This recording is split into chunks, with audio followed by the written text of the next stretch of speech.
How do we get more done with the little time that we have? How do we become more motivated to do more work? Here's the truth about productivity, summed up in a simple little formula. P equals E divided by S. Your productivity is equal to your energy levels divided by how efficient your system is. We'll rate energy on a scale of 1 to 10, 10 being the most and 1 being the least. Energy dictates how motivated you feel and also how long you can work every day before feeling burnt out. Without it, you'll have an extremely hard time getting out of bed, let alone study or work on a project for the many hours that you want. Now, there are two things that you need to make sure you are doing in order to maximize your energy. The first comes from optimizing your biology. Basically, if you have a bad diet, bad sleep, no exercise, a hormonal imbalance, lack of sunlight at the right times, if you breathe through your mouth instead of your nose, or if you have any other bad habits or addictions, chances are the baseline amount of energy you have throughout the day is much lower than it should be. Now, we're not going to dive into each of these things as there is a lot of information online covering each in more detail. What you should do is you should take note on which of these stand out, which of these areas you could work on, and then figure out how to fix these individual areas after finishing this video. But I will leave you with one tip that's really helped me out personally. I like to work in a fasted state when I wake up, and this is because fasting has been shown to release adrenaline, which is one of the most energizing hormones out there. So what I do is skip breakfast and I don't eat lunch until after I complete my work for the day. This is something that works for some people, but not for others, so keep that in mind.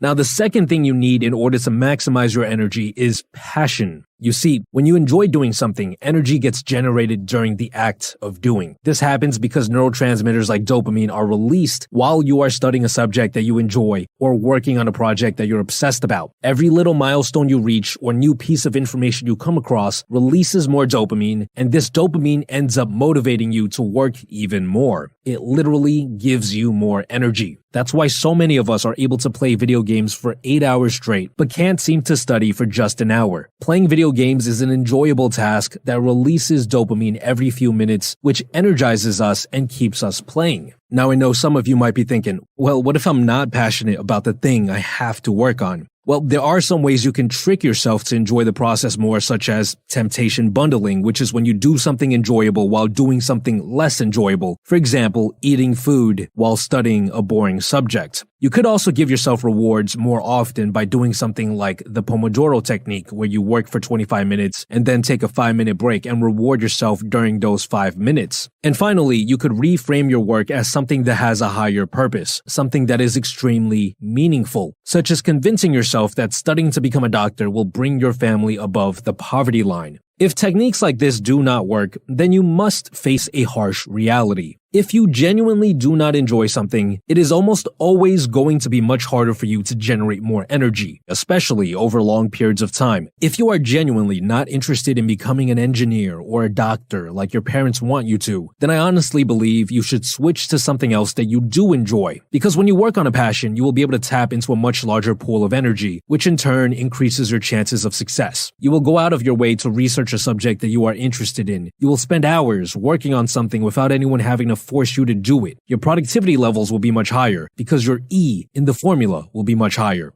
The second part of the formula is S, the efficiency of your system, which is also rated on a scale of 1 to 10, but in this case, the more efficient your system is, the lower the number should be. So someone without any system whatsoever, someone who just tries to do the work that they remember in their head, has a 10 for efficiency. They are not efficient at all. On the other hand, someone with an overly complicated bullet journal with 20 different things that they try to fill out every day, half of which they forget to do, that's like a 6. It's better than nothing, but it's definitely not the most efficient system out there. The most efficient systems are systems that primarily focus on the most important tasks that you need to do. I'm sure many of you have heard of the 80-20 rule. 80% of all progress boils down to just 20% of the work. If you can identify the most important work of the day and get that done every day, it's no question that you'll be more productive. Now, as some of you know, for the past couple of years, I've used bullet journals to organize my life. But this year, I've been trying to cut down on the number of things I bring with me when I travel, so I've decided to try out Notion, who are actually the sponsors of today's video. Notion is probably the most well-known online organizational tool out there. I've been using it to help manage the business for a couple of weeks now, and I've converted the most important things from my bullet journal onto the platform. Here is my video pipeline that I'm using to track all of the video projects that I have going on and where I'm currently at in the timeline for each of them.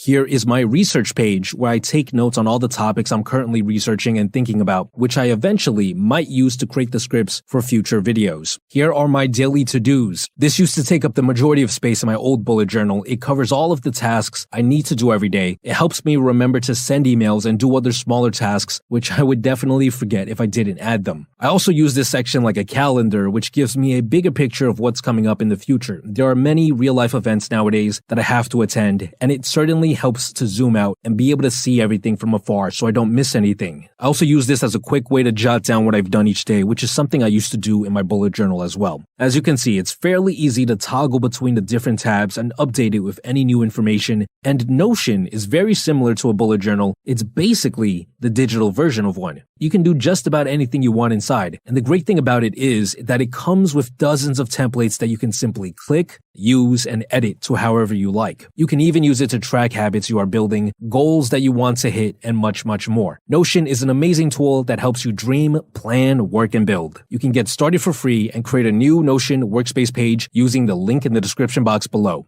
Now, like I mentioned before, it doesn't really matter what type of system you have. You could have a physical one in the form of a bullet journal or a digital one like Notion, as long as it is efficient, which means that you're not trying to do 20 things every day and you instead focus on the 20% of things that you need to do in order to get 80% of the results that you want in life. To sum things up, if you truly want to become more productive, you must make sure that you have as much energy as possible, and then make sure that you funnel this energy into the most efficient system as possible. This is essentially the secret to productivity. I hope this video was helpful. Besides that, guys, stay tuned.